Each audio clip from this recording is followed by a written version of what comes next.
Hello everyone, this is going to be your math ETA guide, final test guide. It's basically all about radicals, variations, and quadrilaterals. Pretty unique, I'd say, compared to last term. So let's start. So rational exponents. Rational exponents are basically when x is raised to a rational number. So nothing like square root of 3, square root of 2, no. Something like a fraction or just a regular integer. So how can we use radicals in here? So remember the radicals are the ones in the square root, a, b, whatever. So we're going to use a pretty important rule in rational exponents. Just remember that this is already the laws of radicals. For that n, it's already down here, NAB is equal to NA times NB. So what does this mean? It states that as long as that n is all equal, that means you can apply this rule. And AB can be any number. So let's try to convert for now. No multiplication or anything. So our first example, let's try to convert x raised to 2 over 3 into square root form, or what's this? Radical form. So there's a very simple trick. I'm going to color code them for you to visualize better. I'll make 3 blue and 2 red. Now, to simply change this to radical form, put the blue number, so that's going to be 3, outside. Meanwhile, you can keep your x here. You can keep the x in the square root as long as you put the red number inside here. So we have cube root of x squared. And that's how you do it. So I'm going to write the formula for that. So x over a over b is equal to square root of, or whatever, it may be square root or not. So b, we got the x, and we got the a. There. So let's try another example. How about we try to do x raised to 6 over 8. Now, you can apply the same thing here like we did in the previous example. So x is 6 over 8. Therefore, we just follow the pattern here. We put x raised to 6 over here and 8 outside. Now, this is technically correct. However, you will get a minus point in the exam if you answer this. Remember that I forgot to mention that a and b cannot have a common factor. So common factors mean that once you can divide both numbers by a certain number and get both integers. So as you could see, we have 8 and 6 over here, and we can try to find the highest common factor, greatest common factor, and for them is 2. All you need to do is simplify. So it becomes 6 divided by 2, which becomes this one, and 8 also divided by 2, which becomes 4. Now we have the correct answer. So there are only 2 cases for rational exponents. One where you can just follow this rule, or the second one where you need to where you still need to do a little bit more simplifying. Nonetheless, all we need to do is to make sure that we follow the numbers here, so in case we have numbers. So let's do case 3 now. Case 3, well, we can't do that because that's not part, sorry. Anyway, that's for another topic. So that's really it. You just need to write down this formula here. So if we try to do it in reverse, let's try x raised to 5, cube root of x raised to 5. So we can just follow the same rule, but in reverse. So we keep the x, and then put the fraction. So 5 is a, so that goes to the top, and sorry, and 3 is b, so 3 goes in the denominator spot. And this cannot be simplified further because 5 and 3 do not have a common factor. Therefore, this is also the correct answer. So yeah, that's all. Next, simplify the radical expressions using the law of radicals. These are the laws of radicals, and we're gonna try to simplify. Some equations here. So let's start with the first one: simplifying radicals.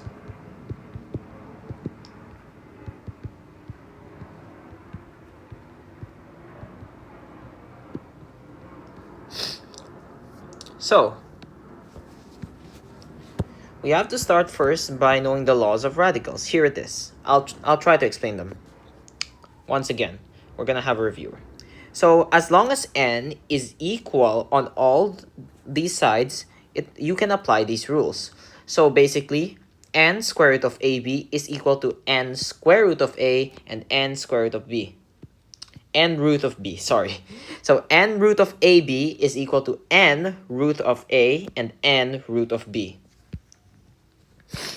So, how do we do this? Oh, before we move on, sorry. If there's no number at the letter b, it's 2. So no b equals 2. We're going to put that in a box there. So simplifying radicals, back to the topic that I was talking about.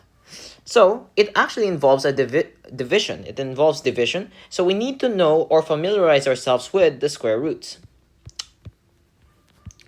Let's start with the first example. Square root of 125x.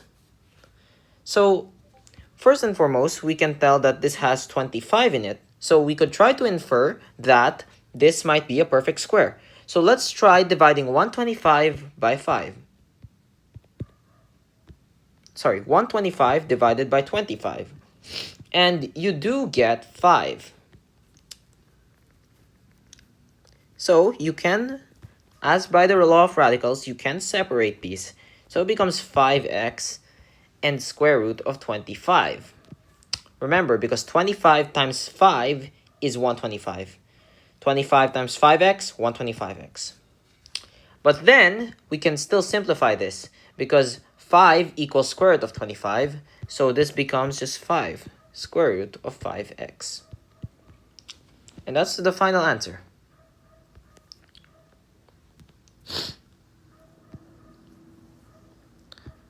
Next, let's try an example, another example. 64x cubed. Now, once again, we can try to divide it by, let's try, you can't really tell. So the tip here is to start from the bottom. So let's work our way up until we see a familiar number. So we can divide this by 4, which is equal to the square root of 16, and the square root of 4x cubed. Square root of 16. We now have 4x cubed. Square root, sorry, square root. But you can see it anyway. I hope you're not listening like this like a podcast. Hope you can see it.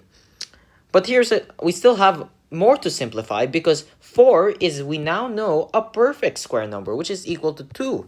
So it becomes 4 square root of 4 x square root of x cubed. This is just 2. So 4 times 2 and x cube root of x cubed. That just becomes 8x cubed. The last step we have to do is to reduce this x down to just x raised to 1. So you just do 3 divided by 2 is equal to 1, remainder 1. The remainder 1 will go here, so it's just x. While the one that you divided, you go copy it outside. Because once you put this back inside, it becomes square root of x squared. Then it becomes square root of x squared times square root of x, like this. And it just leads us back up to x cubed, square root of x cubed. So this is the final answer. Once again, there's just two cases here.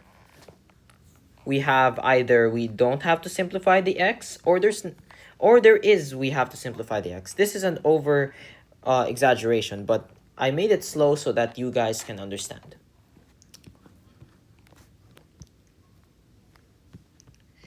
Now we're going to have an example with the laws of radicals. So let's say square root of 64 over square root of 81 is equal to,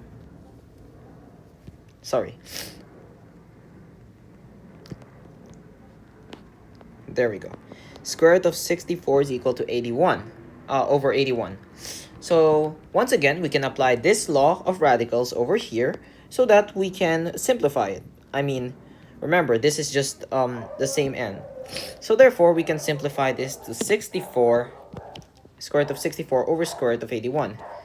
And in this case, as you could see, we have a 64 and 81. That means we can simplify it to 8 and 9. And that is our final answer. You may encounter where there's like a square root, like 5 square root of 3, and that's completely normal because you will learn this first before you learn this. So it's kind of building up the ladder. So eventually you'll get the hang of it. If you need more examples, you can visit my radicals video.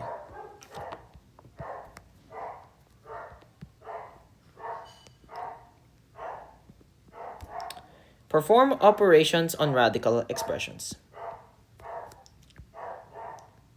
Now, before we start, you can take a screenshot here. I was only taught how to add, subtract, and multiply. We weren't really taught how to divide radicals because they are irrational. So we're going to use operations on radicals.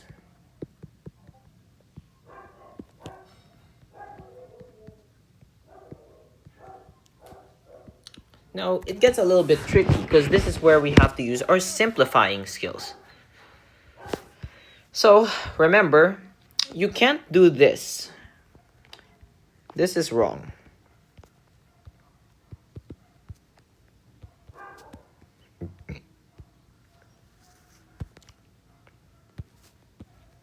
The reason why this is wrong is because if you actually convert this into real, approximate decimal values, you won't get the same. You won't get equal values.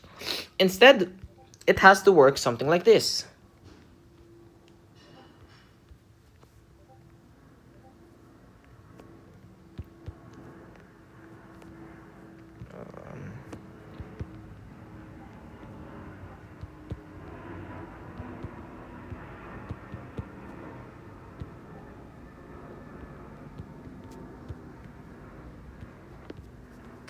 So you might be confused on what this is, but it's really just ensuring that the values will be the same. So we have to make sure that the index, that's what it's called, n, is same as well as the number inside the square root.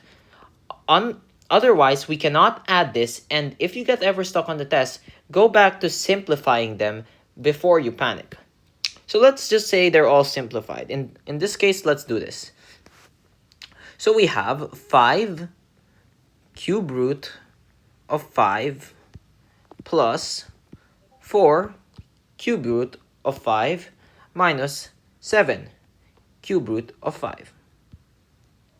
First thing we have to check, does it follow all our criteria? 1, all the indexes are the same? Yes, they're all in the 3. They're all 3. Second, are the x all same? So yep, they're all square root of 5. That means we can just really treat this as 5 plus 4 minus 7. And in that case, that's equal to 2. So we copy the 2 over there, and we just copy the cube root of 5, and that's our answer. Next, this is for addition and subtraction. Now for multiplication, it's very simple as well. We are also going to apply the law of radicals here. So square root of 6 times square root of 2. 12, sure. So, square root of... So we have a few numbers here. But really, even though these may be irrational, you can very much just simply multiply the numbers inside and copy the square root. In this case, 6 times 12 is 72. This is the law of radical I'm talking about. As long as there's the same index, you can do the rule. Once again, we have to simplify this. And let's try first dividing it by 4. So we have 72. Let's do long division here. 4. So 1 times 4 is 4. 7 minus 4 is 3. Drop down to 2, 32. 32 divided by 4 is 8.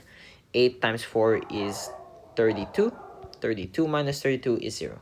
So we get square root of 18 and square root of 4. So we can just do 2 square root of 18. Now, 18 is a small enough number to work with, so we just have to use this one. We can use either 3 or 2. Let's use 3. So we can have the most simplified one. So 2 becomes square root of 9, square root of 2. And 2 square root of 9 is just 3, so 2 times 3 square root of 2.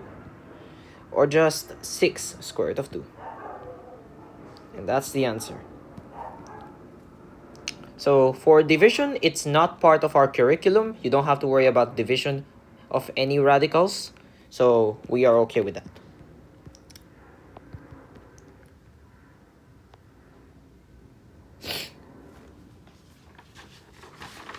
Okay. For the next examples, I'm gonna now use a more complex one. So even though I boxed it, we know the basics. Let's now use our knowledge. So perform the indicated operation. Square root of 8 minus square root of 18 plus square root of 50. First thing you want to notice is that they're all divisible by 2. So when you want to find a common factor, usually it's the smallest common factor you divided. So it's very obvious that all of these are divisible by 2. So sometimes you just trial and error. So we have square root of 2 and square root of 4, because 8 divided by 2 is 4, minus 18 divided by 2 is equal to square root of 9. And then we have 50, which is 50 divided by 2 is square root of 25. So we just divided this, okay? So just 50 divided by 2. And then we repeat the same process for all of these. And would you look at that? If you've noticed by now, all of these first numbers here are all perfect squares and can be simplified to 2 square root of 2 minus 3 square root of 2 plus 5 square root of 2. Then once again, you can just treat them as 2 minus 3 plus 5. So 2 minus 3 is negative 1 plus 5. Negative 1 plus 5 is 4. So 4 square root of 2 is the final answer. Now let's try multiplying, but this time it has multiple terms. Square root of 6 multiplied by 5 minus square root of 2.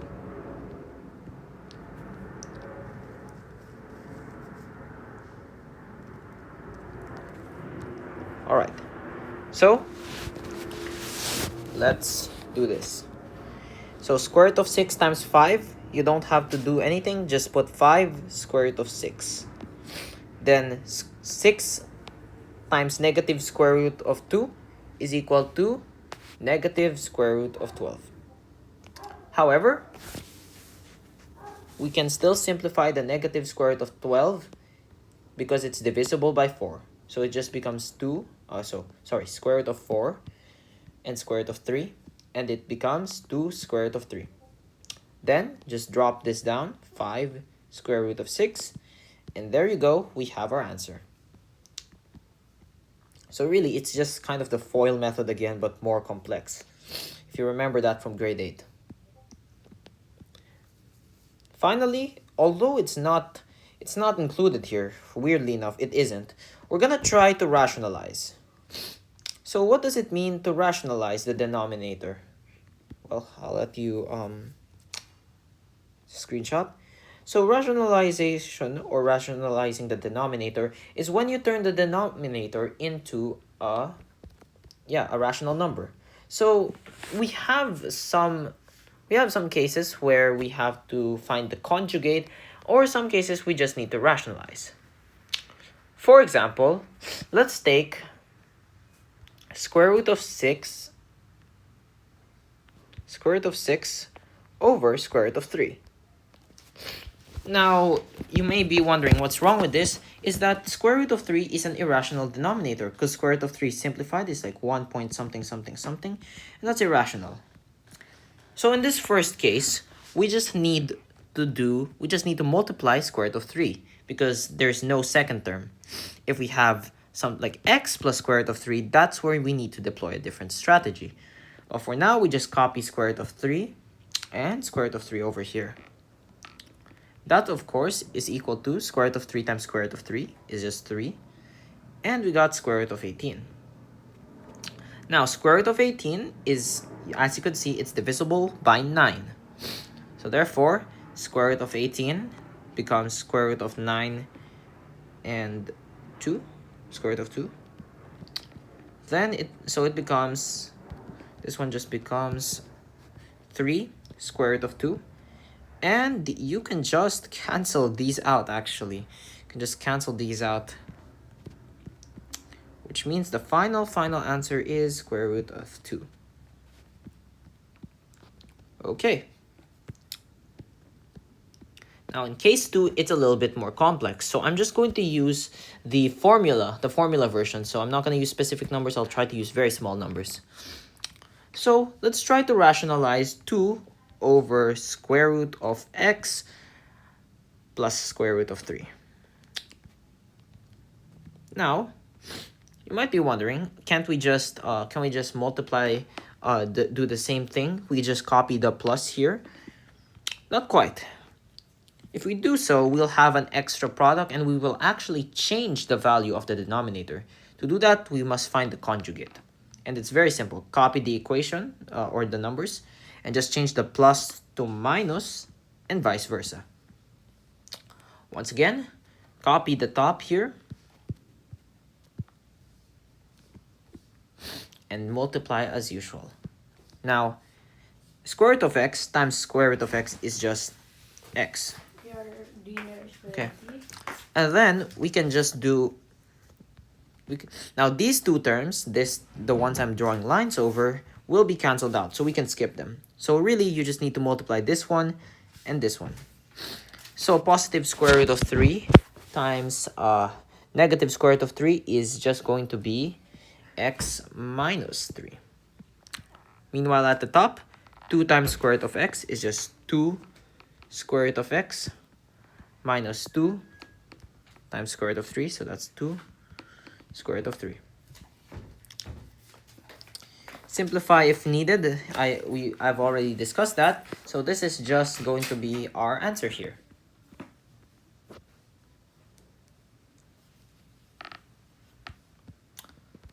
Alright, next one, radical equations.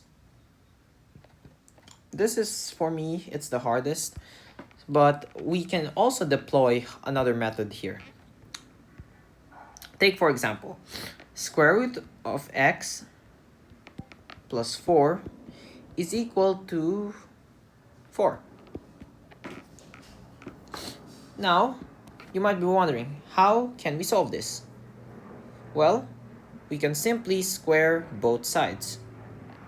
What does that mean? We can just put a square over here. If we square this side, we just remove we remove the square root. So just x plus 4. And we get 4 squared, which is equal to 16. We squared both sides, remember that.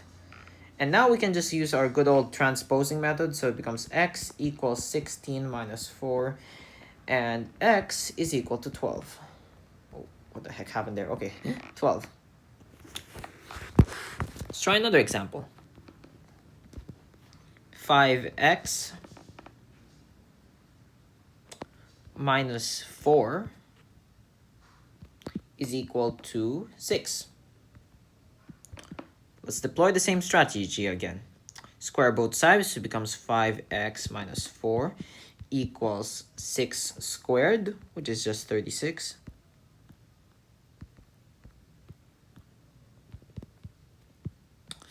And then now we can just transpose once again.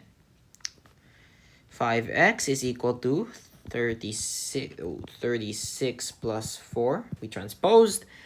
5x is equal to 40, and x is equal to 8. And there you have it. There's two cases here. One where x is multiple, and x is just x itself. Remember to square both sides. As always, trial and error always works, but these are the more efficient methods.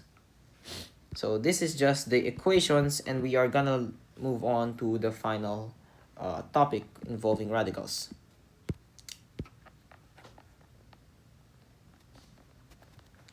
So let's say we have a word problem here, and I will just get ready that word problem. Okay, our word problem is ready. So let's read it together. In the electric current, the amount of amperes I and the power in watts W and the resistance in ohms are related by the formula. Let's write that down. I equals square root of WR. Your phone charger outputs 10 watts of power, W, to your smartphone. The cable and charger components have an internal resistance of 6 ohms. What is the output of your current, I? So, to do this, we have to substitute the numbers.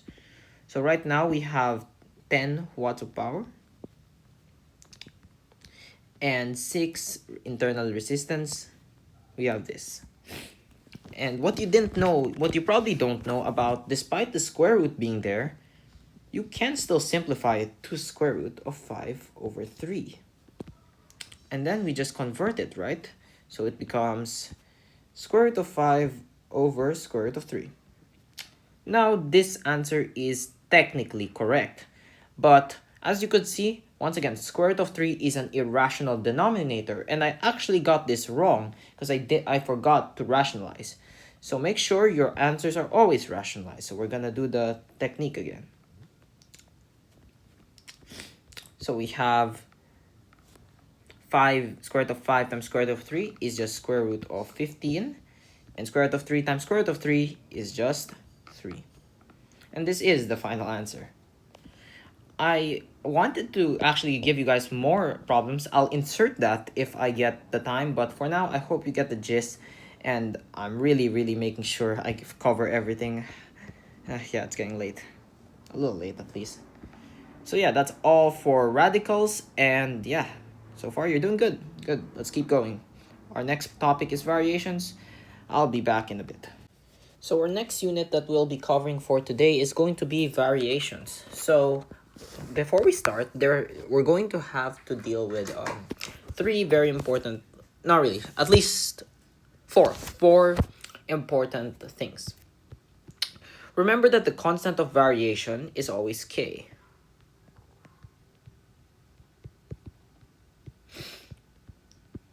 So whenever you're asked to find k in the test, just remember that it's a constant of variation, and remember, it remains the same no matter how you change the other variables. Here's what I mean. The first one is direct variation, and it's just equal that y equals kx. Translating it into like a more understandable thought, it basically states that as x increases, y also increases. Next is combined. Oh, sorry, not combined. Inverse. Y equals k over x. Oh, sorry, k over x. So basically, as y increases, as one of them increases, the other one goes down. So for example, Let's try to make k equal to 10 and 5. X is equal to 5. That means this is equal to 2. But if we made it 10, this will equal to 1. So as you could see, as x increases, y decreases. Now, these two have a graph. So for direct graph,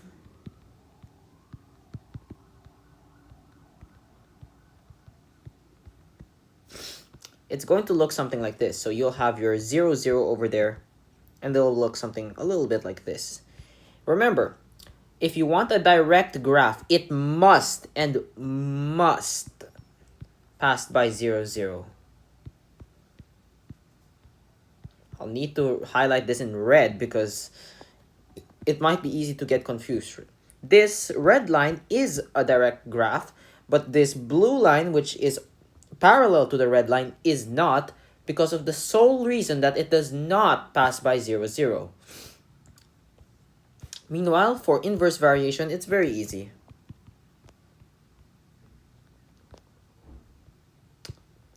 So, you'll look at the cross, you'll see the cross like this, the Cartesian plane, and you just need to look out for two curves that go like this.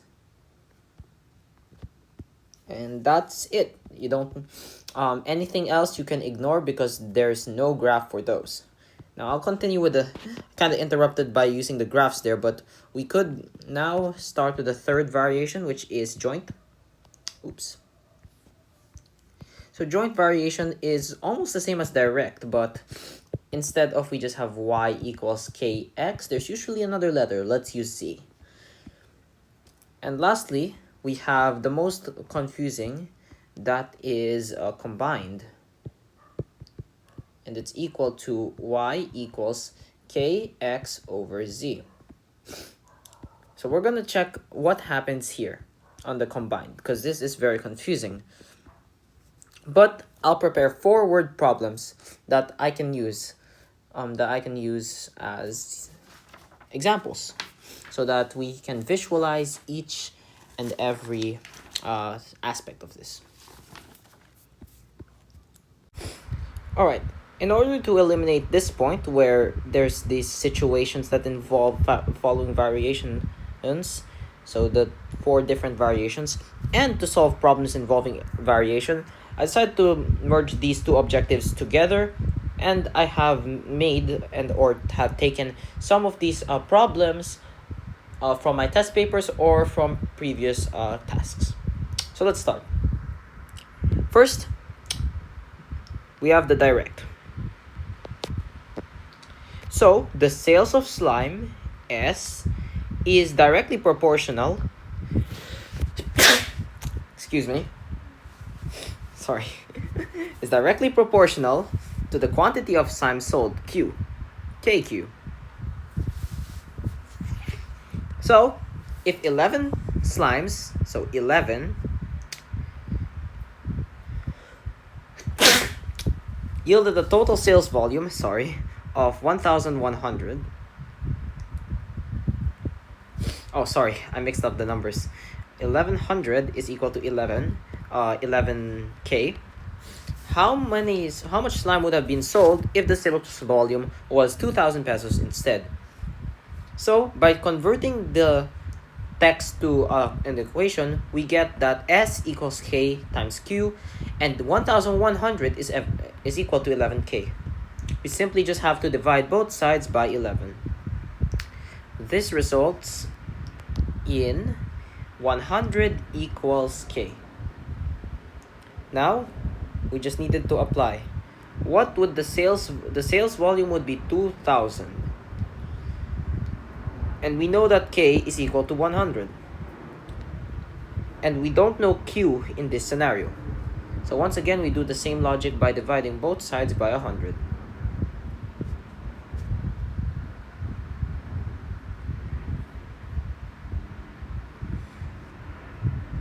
That means 20 is equal to Q.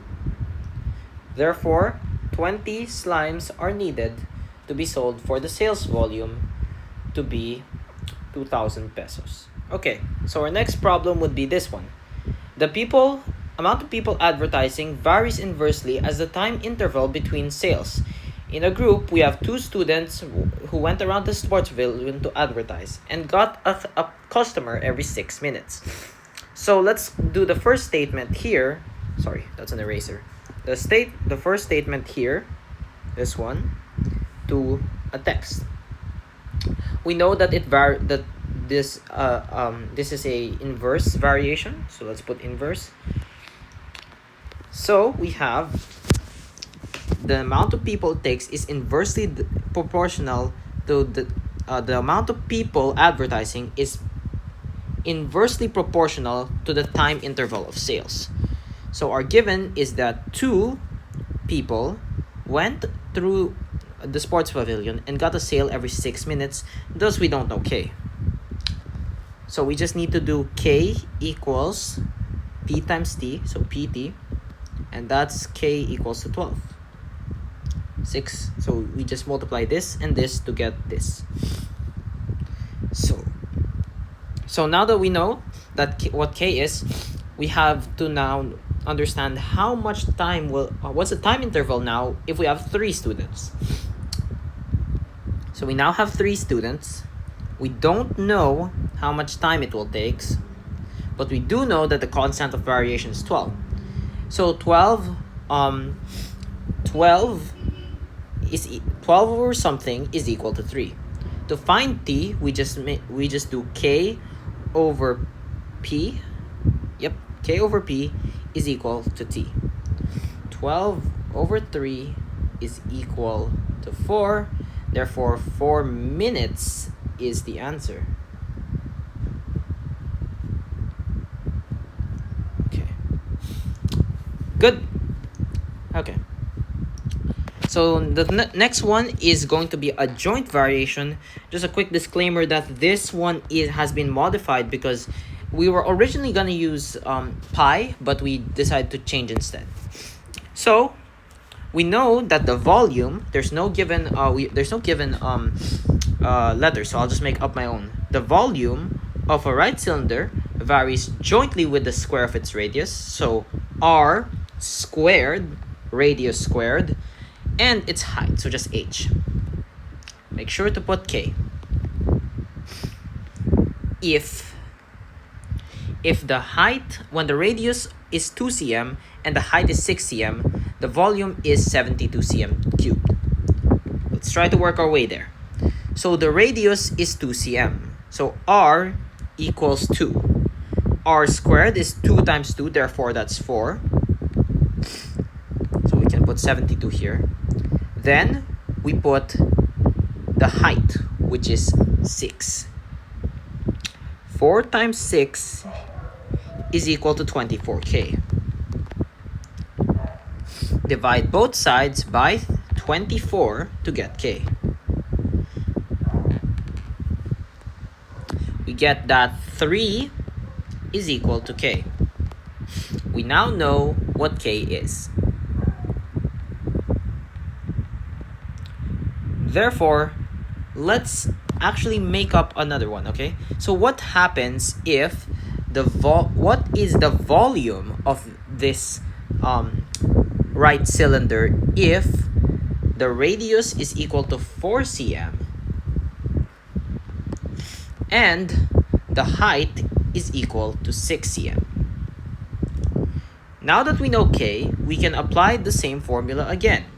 V equals kr squared h. So I'll just put a what if. What if I'll put that there. So we have to substitute. So we know 3 is k, so that's 3. R squared 4, so 4 times 4 is 16. And h is 6. 6 times 3 is 18. 18 times 16 is equal to 288. And don't forget the labels, cm cubed.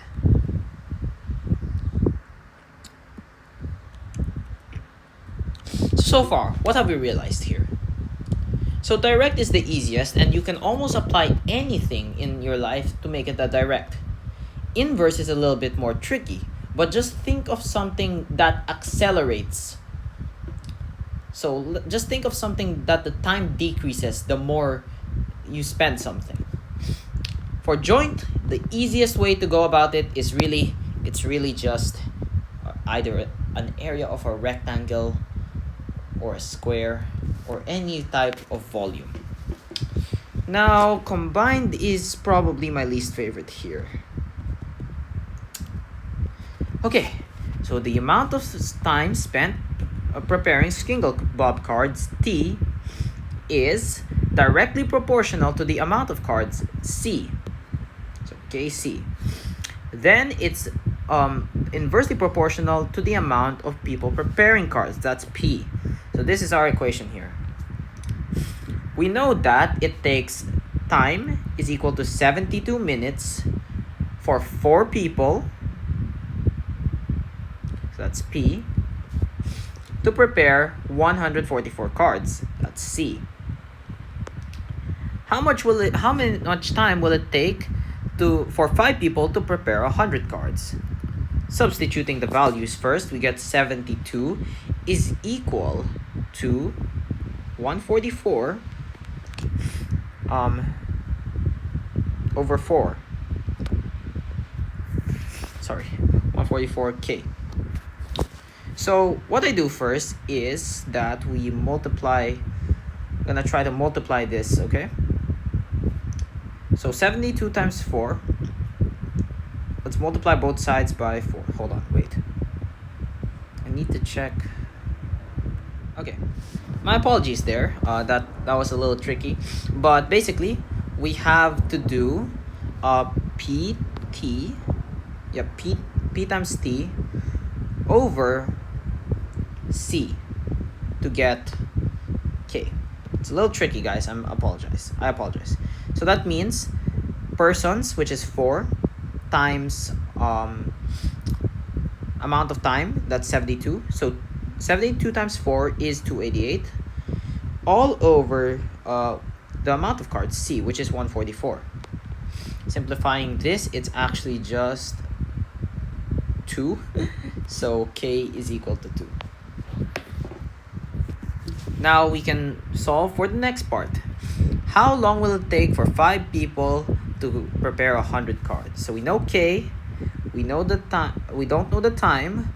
We do know that there are 100 cards to prepare, and there are 5 people helping us out.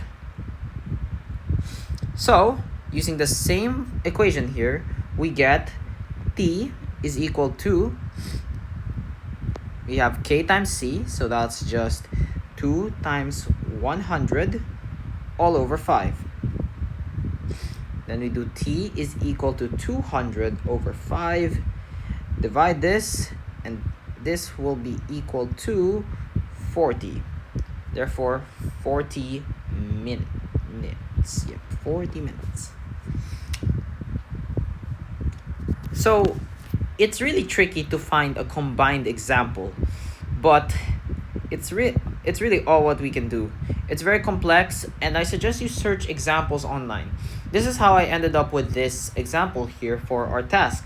So you should try to look from there. I think a worker problem would work really well for this, like something involving construction. With that, I managed to knock down these 2 bullets, these two birds with 1 stone here. So we can go encircle this, and we'll just work on this one. So I'm not so sure why it's just a graph, because I already said that. So I'm gonna presume, I don't know, okay, but my teacher hasn't responded as I'm making out the video, so I might as well mark this, because we already did that. I already showed you the graphs, and yeah. Oh, this is how we find K, by the way. This is how these statements are, how we find K. And yeah, you just need to know how to find K so you can make it vice versa. We're almost done. We just need to do quadrilaterals. So it's time for our last topic here, quadrilaterals. We're going to try to find all the angles, and yeah, we're going to learn properties of quadrilaterals. So quadrilaterals can be divided to three groups based on how many parallel pairs of sides they have. You have a parallelograms over here, which has two pairs of parallel sides, a trapezoid which has one, and a trapezium which has none. Let's start our way from the top here. So a parallelogram is written like this. So first and foremost, let's visualize. So we have two pairs of parallel sides. We can visualize this as this. So these arrows indicate that these two are parallel. Next, we know that adjacent angles are supplementary, which means I'm going to highlight two angles here. You see those two yellow angles? The two yellow angles add to 180. I'm just going to mark it there. Then we have the two diagonals are sometimes congruent. Oh, sorry, we don't have that yet. We have opposite angles are congruent. So opposite angles are congruent. So if we mark this here, it means that, yeah, yellow is congruent to the green angle. There. That's an opposite angle. Now the diagonals are sometimes congruent, and I'll explain why later. And the two diagonals are sometimes perpendicular. So there's your parallelogram. So I'll just put that parallelogram. How about this? It looks like a parallelogram, but there's a few markings that indicate that it's more than just a parallelogram. Let me fix that. For starters, it does still have the two arrows over here, indicating that it does have two parallel sides. However, you also notice that there are some yellow markings that indicate that all four sides are congruent. This is a rhombus.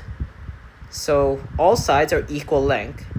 Adjacent angles are supplementary, just like how they are on a parallelogram. Let me just separate them. However, in addition to that, they almost have the same amount, almost have the same properties. In addition, we also know that this is a case where the two diagonals are not congruent. So if we draw the diagonal here and another diagonal here, it's very clear that those two lines are not the same. Therefore, the two diagonals are different measured. However, the two diagonals do make perpendicular meeting here, which means it's like a square.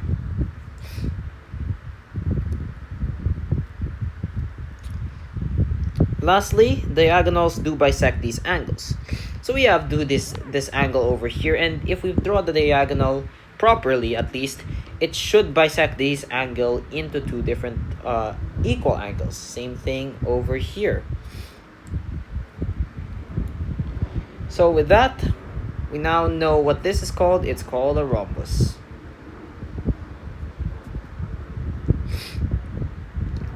Next, rectangle.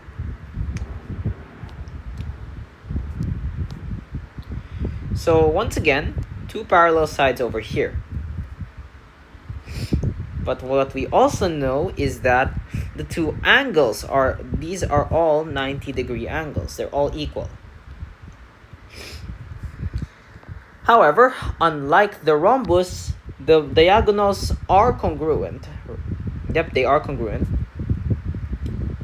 So if we draw two lines over here properly, they should be, although not in this picture, these diagonals should be roughly the same. Not roughly the same. It should be the exact same measurement if the figure you're dealing with is indeed a rectangle.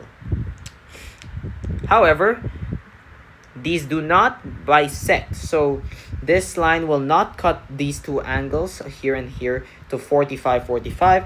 They will cut it to something else as different measurement. But once you do cut it, just make sure that you know that this angle over here is actually equal to this angle over here. So it's like opposite side angles. And that's really it. So if you have two different length sides and you do know that the angles are the same, you got yourself a rectangle.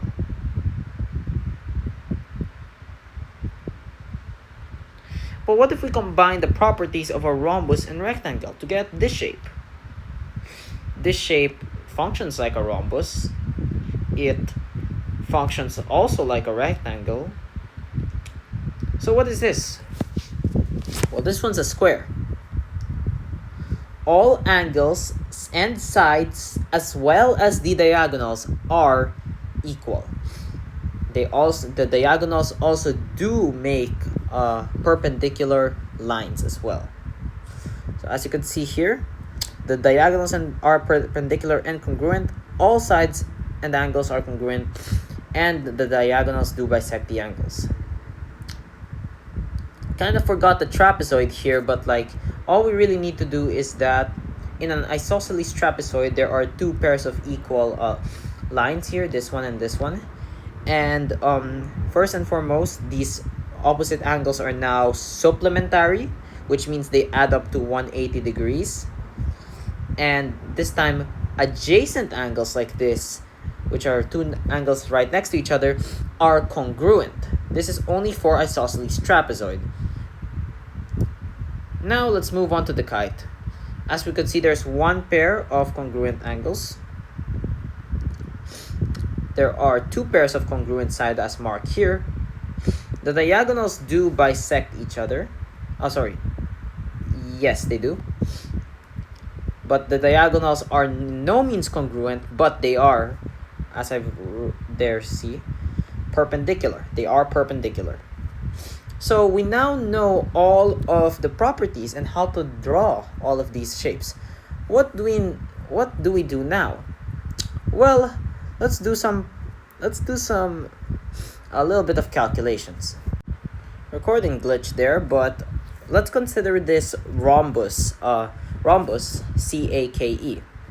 So we have to remember that if you're tasked to find out which of these sides are always congruent, make sure that your option you choose or the pair that you give is a pair of sides. They don't have to be parallel, they don't have to be in any state of order, as long as they're one of these four sides. These sides are CA, AK, KE, and EC. Because it's a rhombus, it means that it's always going to be congruent. All sides are going to be congruent, therefore you can say something like this, a statement where CA is congruent to AK. Now, suppose we have this, let's ignore the line here, that's just one of the diagonals. We have angle CAK.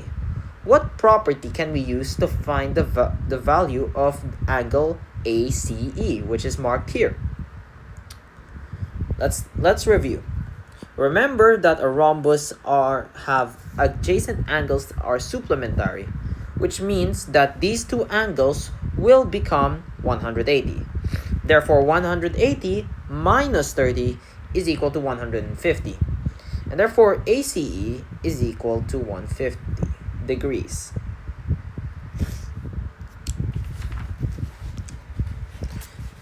Now, we can use a lot of properties, but we're only reviewing these four. These four. And the kite. So, yeah. Oh, wait. We have to learn how to do the trapezoid. Well, there's a problem for that later. So, that's really it.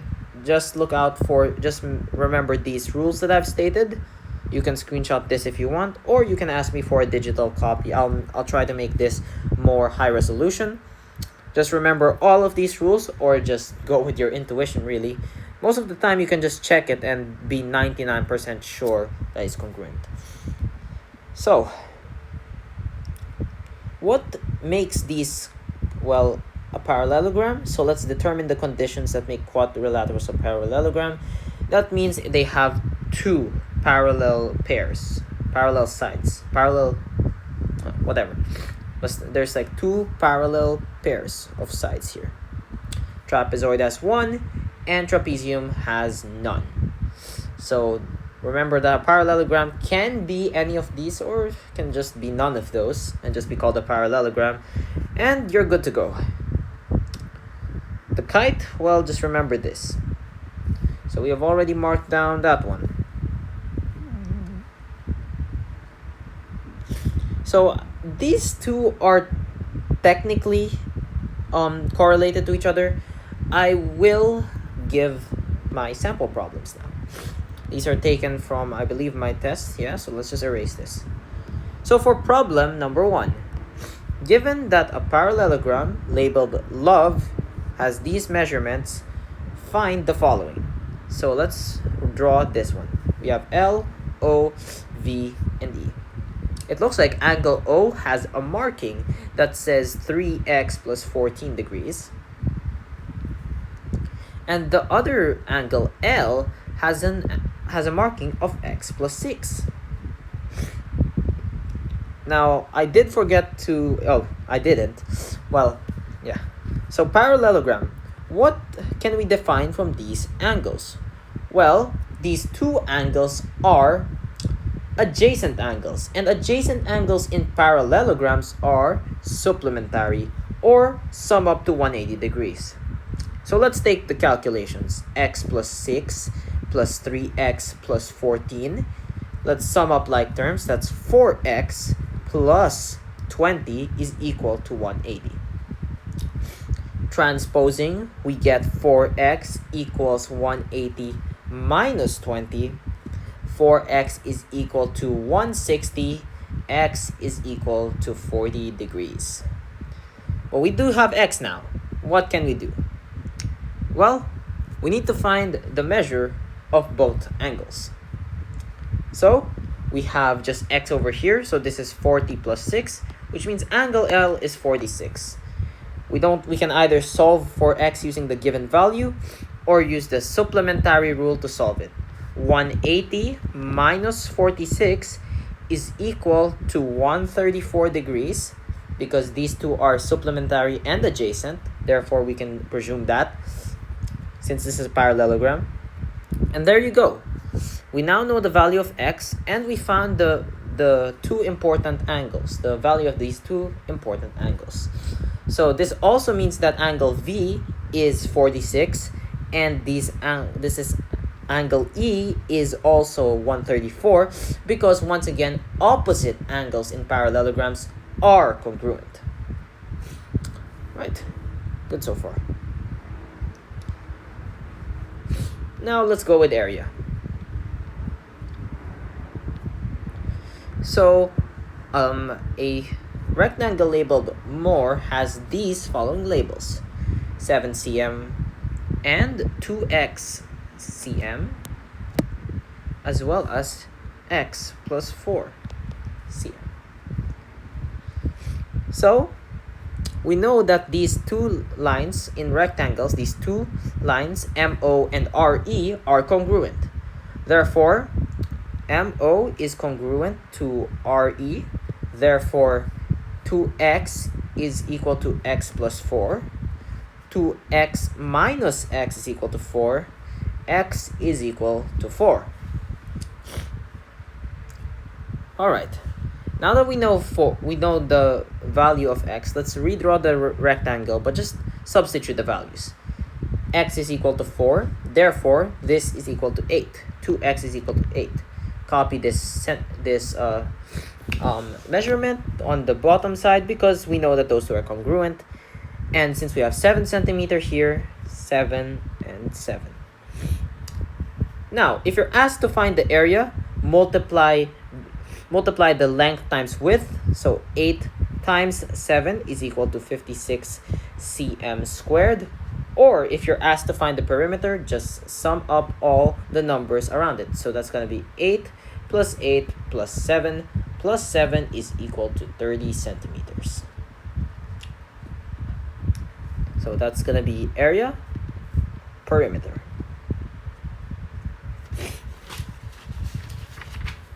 Next example. So I would use a trapezoid problem, but this I was informed that this won't be part. So you don't need, I repeat, you don't need to study the area of a trapezoid. You just need to learn a thing called the median. Let's consider an isosceles trapezoid that labeled SOUP. SOUP. Bisecting that, we have ER. ER bisects this trapezoid such that this is actually the midpoint of SO, and this is the midpoint of PU. So this one and this one are congruent. Same thing here. So what can we do? And as well as having measures of 2x plus 33 degrees and 73 degrees. So we need to find out how long ER is, and yeah, we have to also find out what the value of x is here. Well, we'll also give a bit more information. We also do know that SP is equal to 10 centimeters and OU is equal to 16 centimeters. So we're not going to need that for the first question. The first question is to find the value of x. What do we notice about these two angles that are marked here? They are once again adjacent. So going to trapezoid, I didn't write anything here, but remember that these two adjacent angles, well, not really adjacent because same side angles, I guess I could call them, are congruent. You could visually see this. Therefore, 2x plus 33 is equal to 73. 2x is equal to 73 minus 33. 2x is equal to 40. X is equal to 20. So, what do we call ER, I guess? ER is considered the median. And to find the length of the median, we have to just simply do B1 plus B2 over 2. Where B is bases and these two bases are given. And we just have to divide by 2. So, 10 plus 16 over 2 is equal to 32. Oh, my bad. Sorry. 26 over 2. And that's equal to 13 centimeters. Which is the length of ER.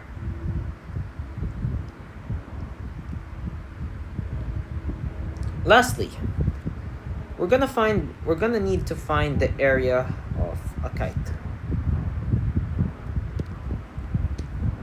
Well, speaking about area, I'll tell you how to get the area of each trapezoid. Sorry, not trapezoid, quadrilateral. So for parallelogram, it's just an altitude times base. Usually if you're asked this, you'll be given the altitude and base already. For same thing with rhombus here, altitude times base. Okay, I'll just highlight it. Altitude times base. Altitude times base. For the area of the rectangle, it's going to be length times width. Same thing with the square. Length times width, or just side squared. For the kite, it's a bit more difficult. It's actually diagonal 1 multiplied by diagonal 2 over 2. That we will use in a problem here. Suppose we have a garden over here, a kite-shaped garden, and there's a path. There's two paths here. So one is going like this, and the other is going like this. So these two, we have to also recognize patterns. What do we notice about these two lines here? I'll give you a few seconds to think. Well, if you may have noticed, these two lines are the diagonals of a kite. these diagonals of a kite are actually important in order to find the area, which we will do right now. Remember, I said that it's d1 times d2 all over 2. So it is given that the longer path is equal to 15 and the shorter path is equal to 6. Therefore, we do 15 times 6 all over 2. 90 over 2 is equal to 45 meters squared. So we just put meters here. Meters. And with that we have solved the problems involving trapezoids, parallelograms, and kites with the use of the properties of these said shapes. And with that, once again, we have another glorious full green checklist. Thankfully, it wasn't like last year where I had to put last term where I had to mark 2 as unsolved. So yeah, this video actually isn't that long. It's only about 45 minutes, which is insane. So yeah, I'm trying to take care of myself, and I hope you guys too. I had a pretty tiring day today, but yeah, once again, thank you all so much for watching. Yeah, take care of yourselves, and like I said, to my class, if you're watching this, like I said, it will be out by tonight. Good night, everyone, and thank you for watching. Bye-bye.